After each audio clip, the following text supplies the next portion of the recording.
diteroriskan, orang-orang yang bantu terhadap Palestina pun ikut diteroriskan dengan menyebutkan mendanai teroris. Hati-hati, di dekat rumah sakit Ashifa di kota Gazanya yang dari kediaman Bang Onim sudah ada tank sekitar 200 meter sudah ada tank. Saat ini sudah lebih dari 160 negara kata Presiden Jokowi yang menekan, tidak berhasil. Nggak berhasil? Iya, betul. Karena gini, kunci dan tombolnya itu ada di Amerika Serikat. Jadi kalau contohnya hari ini Biden bilang, Israel, hey Israel, hentikan peperangan, saat ini juga berhenti.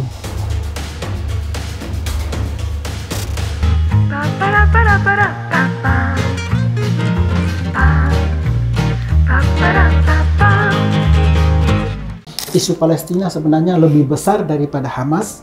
Isu Palestina lebih besar dan lebih mulia daripada faksi Fatah. Tugas mereka ini kan pejuang Palestina sudah menjadi tugas karena mereka tinggal di sana, sudah menjadi tanggung jawab mereka. Jadi kalau kita berbicara tentang isu Palestina, ada baiknya jangan terkonsentrasi dengan 7 Oktober terjadi peperangan. Otomatis ada pemicunya. Pemicunya itu sebelumnya coba kita lihat di Yerusalem. Perempuan Palestina ditendang, dipukuli, oke? Sebelum bulan Oktober, orang Kristen melakukan ibadah dilarang, didorong, dipukul. Diludahin. Iya, jadi diludahin. Ada salib juga diludahin. Itu salah satu pemicunya.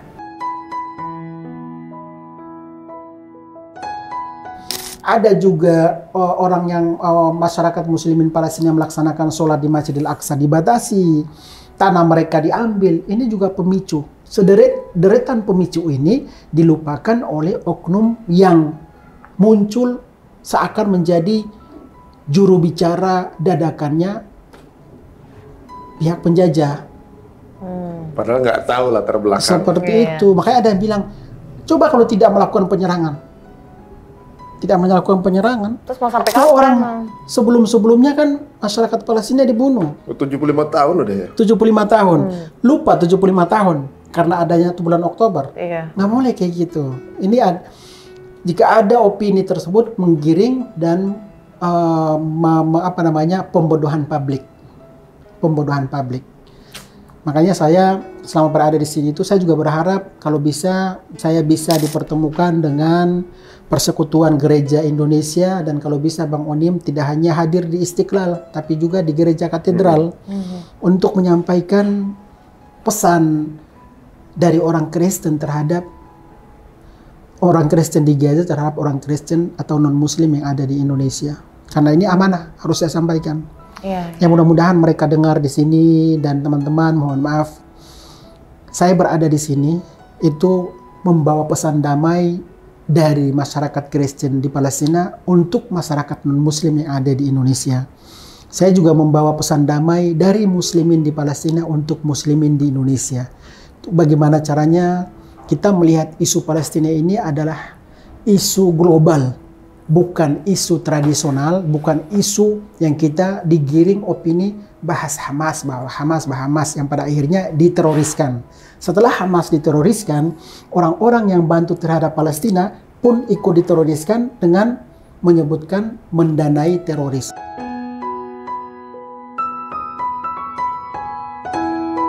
Hati-hati seperti itu. Ya, terframing. Terframing. Iya, terframing. Jadi gini, selama ini kan ada oknum tertentu yang mengangkat tentang isu Palestina adalah isu agama. Sebenarnya itu. Iya. Kita terprovokasi. Sebenarnya itu adalah salah satu agenda dari pihak penjajah untuk atau tidak setuju melihat keharmonisan di Indonesia. Otomatis kalau contohnya kita diadu domba, pasti kekuatan memberikan dukungan terpecahkan. Yang non mengatakan bukan urusan kami, ya kan? Yang Muslim mengatakan, oh ini urusan kami. Ini yang jadi harusnya kita satu suara dan menetralkan dalam situasi seperti ini. Dengan kita satu suara seperti ini, otomatis orang-orang yang mengatasnamakan jubir dadakan penjajah, mereka juga tahu diri bahwa ternyata selama ini saya pun mendapat informasi yang salah, yang pada akhirnya secara tidak langsung saya menjadi provokator. Iya, jadi Kan kemarin juga ada teman-teman MUI sudah mengeluarkan fatwa Ya. tentang boykot. Ya. Salah satu cara memperjuangkan is oke, bagus. Iya. Terus juga saya juga sebenarnya ingin menyampaikan saran saya kepada teman-teman MUI agar supaya memperjuangkan sehingga sejarah tentang Palestina kalau bisa masuk dalam kurikulum tidak hanya sekolah madrasah akan tapi juga sekolah Kristen. Dijadikan satu bahwa di sana itu di Yerusalem itu ada haknya hak tiga agama, dan ini memang pada zaman Umar bin Khattab pun sudah dikatakan bahwa di sini ada orang Kristen yang tinggal damai silakan, orang Yahudi tinggal damai silakan, walaupun mayoritasnya siapa? Muslim. Seperti itu. Itu dari dulu seperti itu. Nah, ini yang harus disuarakan, digemakan agar supaya teman-teman MUI bisa memperjuangkan. Jangan sampai nih, jika kurikulum atau sejarah Palestina tidak masuk dalam kurikulum pendidikan, nanti kita dalam setiap tahun terjadi peperangan, ada aja orang-orang yang membuat framing, menggiring opini bahwa ini bukan urusan kita. Palestina jauh, kita nggak ada urusan. Iya. Seperti itu. Jadi memang harus ego kita terus juga punya rasa untuk memprovokasinya itu kalau bisa ditekan deh. Dan apalagi dalam situasi seperti ini kan, semua orang kan, kemarin juga saya ketemu dengan teman-teman orang Kristen ya di acara itu ya, bilang Bang Onim saya orang Kristen dan saya sebenarnya prihatin dengan situasi yang ada di Gaza. Saya akan menceritakan kepada teman-teman saya, dan kan mereka juga manusia kan. Jadi kemanusiaan itu nggak ada agamanya. Ya. Betul. Nggak perlu Kemanusiaan itu nggak ada agamanya. Jadi siapapun kita bantu. Itu yang memang diajarkan dalam Islam. Rahmatan lil alamin. Seperti itu. Jadi ya saya juga memang menghimbau kepada pemerintah Indonesia agar supaya bisa tetap berada di tengah-tengah, tidak berpihak ke faksi Fatah atau faksi Hamas.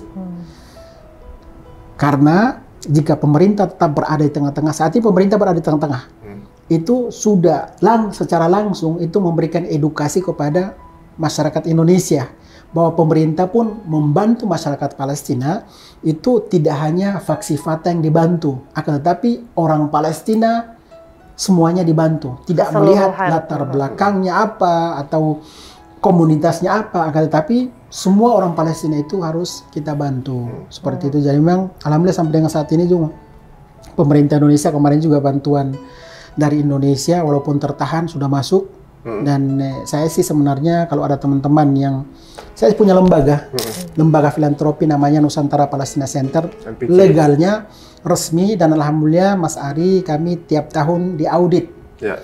Tiap 6 bulan satu kali, 4 bulan satu kali kami tetap memperpanjang izin POB ke Kemensos. Otomatis harus bikin laporan dong 4 bulan satu kali. Resmi, dan alhamdulillah amanah kemarin dari Mas Ari dan juga Mbak Finita, amanahnya melalui sahabat Amal Soleh, alhamdulillah sudah diterima ya. Bantuan dari masyarakat Indonesia ke lembaga-lembaga terutama ke NPC itu 100% diterima.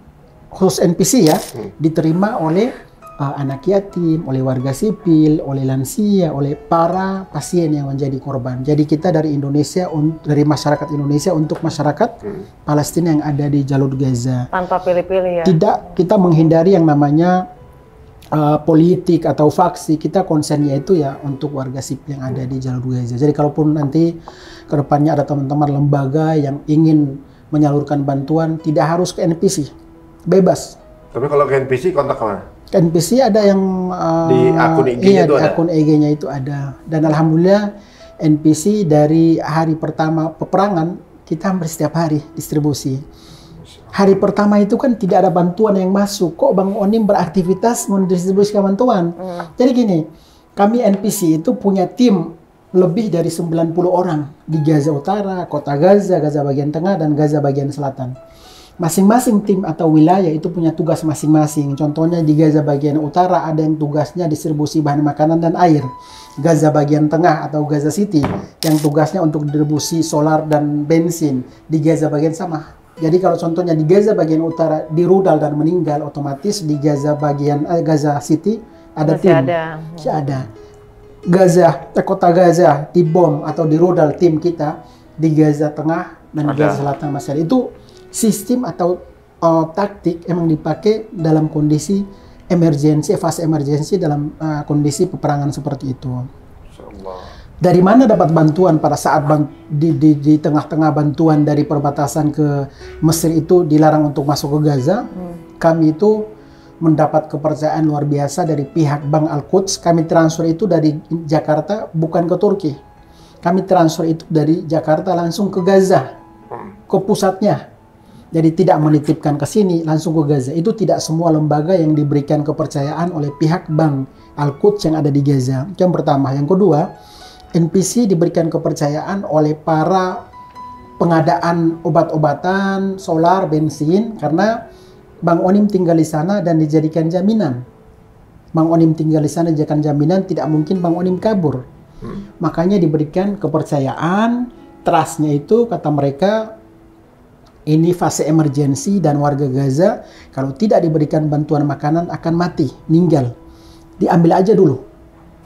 Ambil aja dulu yang masalah pembayaran nanti saja. Karena kepercayaannya kan luar biasa. Kepercayaannya luar biasa. Jadi memang semuanya itu ke NPC sekecil apapun khusus lembaga itu kami ada MOU. Kan kemarin juga ada MOU ya. Itu untuk keamanan kami dan keamanan dari pihak donatur untuk saling menjaga seperti itu. Apalagi kan kita sekarang lebih berhati-hati ya, jangan sampai ada oknum tertentu yang sengaja memfitnah atau seperti itu. Jadi memang kami MOU dikedepankan. Jadi makanya teman-teman yang pernah bermitra dengan NPC mohon dipahami karena perjuangan kita ini butuh napas panjang. Semua regulasi yang ada di Indonesia itu harus kita patuhi. Walaupun kita bantu saudara-saudara kita di jalur Gaza, jangan membabi buta. Tetapi kita juga harus mengikuti regulasi yang berlaku di Indonesia. Kan Indonesia juga punya aturan sendiri. Yang dikhawatirkan nanti ada penyelewengan lah, ada pencucian lah, ada yang dananya dituduh lari kemana-mana lah. Jadi memang kita konsennya seperti itu. Insya Allah. Tapi sejauh ini bantuan-bantuan apakah sudah mulai bisa masuk? Atau iya, setelah beberapa hari ini Alhamdulillah walaupun belum full dibuka perbatasan, tapi sudah mulai. Yang tadinya itu awal peperangan, 27 hari peperangan, itu hanya 5 truk yang masuk, 7 truk yang masuk. Sekarang udah ratusan, Alhamdulillah.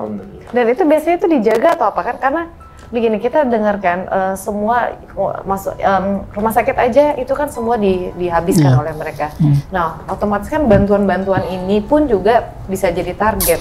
Iya, jadi bantuan dari perbatasan Rafah masuk ke Gaza bukan melenggang aman, tapi dijadikan target penembakan oleh kemarin yang dari ICRC Palang Merah Internasional kan kena juga air yang di dalam perjalanan sebelum diterima oleh warga Gaza sudah dihancurkan. Tapi saat ini Alhamdulillah sudah mulai berkurang. Jadi memang saat ini yang kita harapkan nih dari Indonesia untuk Gaza itu kita doakan semoga terciptanya pemberhentian perang atau gencatan senjata yang kita kenal. Itu memang saat ini yang dibutuhkan oleh saudara-saudara kita yang ada di Gaza agar supaya mereka bisa mendapatkan makanan, air minum dan ya bisa bernapas dulu lah seperti itu. Itu yang memang diharapkan. Tapi sekarang keadaannya tuh gimana sih Bang Onim? Apakah sampai dengan saat ini atau semakin parah malah. Jadi pihak penjajah itu khususnya di Gaza bagian utara dan Gaza City itu semakin mempersempit wilayah warga Gaza. Mempersempit itu ya dengan tank masuk, baru menghancurkan kota di sekitar situ, terus mereka mundur lagi. Oh, tapi mereka udah masuk ke daerah. Sebagian wilayahnya memang udah masuk, tapi kan tidak dikuasai seluruhnya. Walaupun tank mereka itu sudah parkir. Contohnya sudah parkir di dekat rumah sakit Ashifa di kota Gazanya, yang dari kediaman Bang Onim sudah ada tank sekitar 200 meter sudah ada tank. Dari kediaman Bang Onim. Dan itu dia membabi buta siapapun yang itu bisa siapapun jadi di target. depan yang namanya bergerak disikat habis. mau anak-anak, mau wanita, mau perempuan, mau pokoknya semuanya dijadikan target. Makanya yang lebih memperhatikan itu kan saat ini sudah lebih dari 160 negara kata Presiden Jokowi, sudah 160 negara yang menekan, tidak berhasil. Nggak berhasil? Iya, betul. Karena gini, kunci dan tombolnya itu ada di Amerika Serikat. Jadi kalau contohnya hari ini Biden bilang, Israel, hey Israel, hentikan peperangan, saat ini juga berhenti. Tapi kan kita doakan saja, mudah-mudahan ada keajaiban dalam waktu dekat ya. Tapi cerita Bang Onim ini Masya Allah luar biasa, teman-teman semuanya.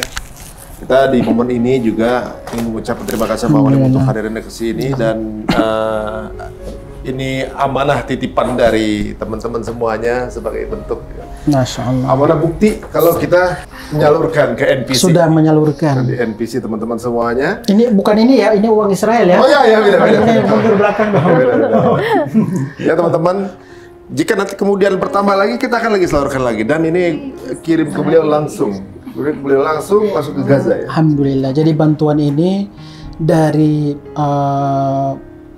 Mas Ari dan Mbak Venita itu melalui amalsoleh.com ke NPC langsung mendistribusikan langsung ke Gaza ya, bukan kemana-mana, langsung ke Gaza, dan sebagiannya udah distribusi ya kemarin. Udah, nih kalau mau tahu teman-teman ini videonya, lihat.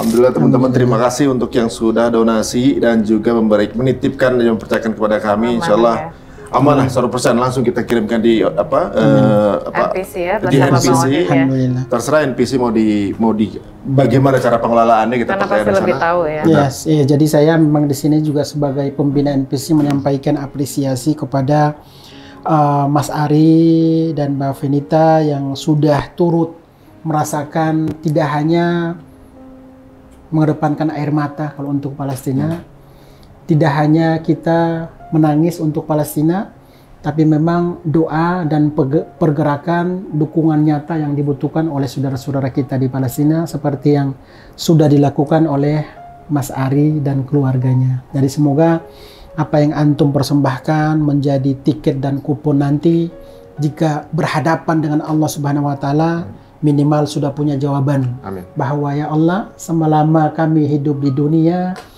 hati kami pernah tergerak, dan alhamdulillah kami bisa mengajak dan bisa berkontribusi untuk umatmu saat ini sedang berjuang di bumi Syam Palestina, mempertahankan kiblat pertama Islam dunia, Masjidil Aqsa Mubarak, dan membantu manusia yang ada di sana.